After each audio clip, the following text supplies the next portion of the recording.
الكلمة للسيد حبيب زكاد. تفضل سي حبيب. رئيس، سيد الوزير، السيدات والسادة النواب، أسرة الإعلام، السلام عليكم ورحمة الله تعالى وبركاته. لست أدري إلى متى وصناع القرار في بلادنا يستمرون في إلهاء أعضاء البرلمان بغرفته في مناقشة مشاريع قوانين لا تهم الشعب الجزائري لا من بعيد ولا من قريب، وخاصة منها التي تأتي من وزراء يسبون هذا الشعب المباشر بل يسبون أباؤنا. ألم يقل لنا سي بن يونس ينعلب اللي ما يحبناش، وهو يعلم أن معظم الشعب الجزائري لا يحبه بل ولا يحترمه ولا يأتمنه على 60 مليار دولار التي هي بين يديه يسيرها كما يشاء من خلال قانونه هذا البائس. كيف يؤتمن شخص كان بالأمس القريب يصف رئيس الجمهورية ببوتسريقة وينعت نظامه ببوفر أساسان، وها هو اليوم يقبل بحقيبة وزير ومهمة مطبل ومهلل لعهدة رابعة. كيف يؤتمن شخص أراد بقانون تعميم استهلاك الخمور بتكسير الشعب الجزائري الذي انقلب عليه ورفضه جملة وتفصيلا. كيف يؤتمن شخص كان بالأمس القريب يتهم رئيس الجمهورية باختلاس أموال الشعب وهو اليوم يمجده ويقول عنه بأنه يفكر أحسن من 40 مليون جزائري. ارجع الموضوع.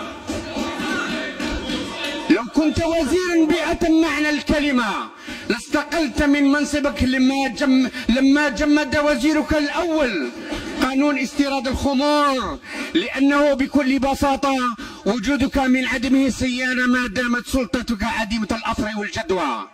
كيف لشعب أن يأتمن منظومة سياسية اقتصادية ثقافية فاشلة لم تستطيع تسير البلاد لما كانت تعيش في بحبوحة لم يسبق للجزائر إن عرفتها منذ الأزل، وتأتي اليوم لتمنحه تجارتنا وقوتنا في ظل بروز أول علامات الأزمة المالية.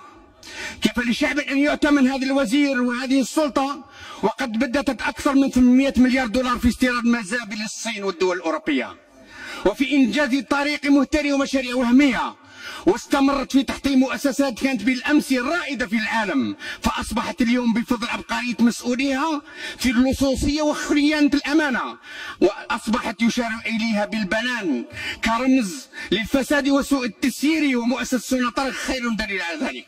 لست أدري لماذا لا تريدون الاعتراف بفشلكم الذريع في تسيير شؤون هذا الشعب؟ هل تريدون خرابا أكثر مما ورطتمونا به؟ هل تعلمون ماذا يريد منكم هذا الشعب الأبي؟ إنه يريد رحيلكم إلى الأبد قبل أن تنهار البلاد ويشرد العباد. يرحلوا عنا ودعوا هذا الشعب يقرر مصيره بيده. لماذا تخيروننا بين بقائكم وبين حرب لا تبقي ولا تذر؟ نحن الشعب المسالم همه الوحيد هو العيش في عزة وكرامة. نعم، نريد أن نعيش في العزة والكرامة التي ضحى من أجلها الشهداء ومنها البيو اللي ضحى عليه وسلبتموها أنتم منا. نريد أن نأكل الخبز والماء ونعيش في عزة وكرامة على أن تمنوا علينا بأموال اقتلستموهم معظمها ولم تتركوا لهذا الشعب إلا الفتات ممزوح بالهوان. لا نريد بترول ولا غاز صخري، نريد رحيلكم. لا نريد مدرسة ولا جامعة، دعونا لجهلنا. نريد رحيلكم. لا نريد مستشفيات، اتركونا نمرض، اتركونا نموت، لكن نريد رحيلكم. لماذا تصمون أذانكم لنداء هذا الشعب؟ فالشعب يريد رحيلكم. أليس فيكم رجل رشيد؟ ويلكم الكلمة، اضربوا الشتاء عندكم من ناحية 31 12 وتتحل هذا البرلمان. وشكرا.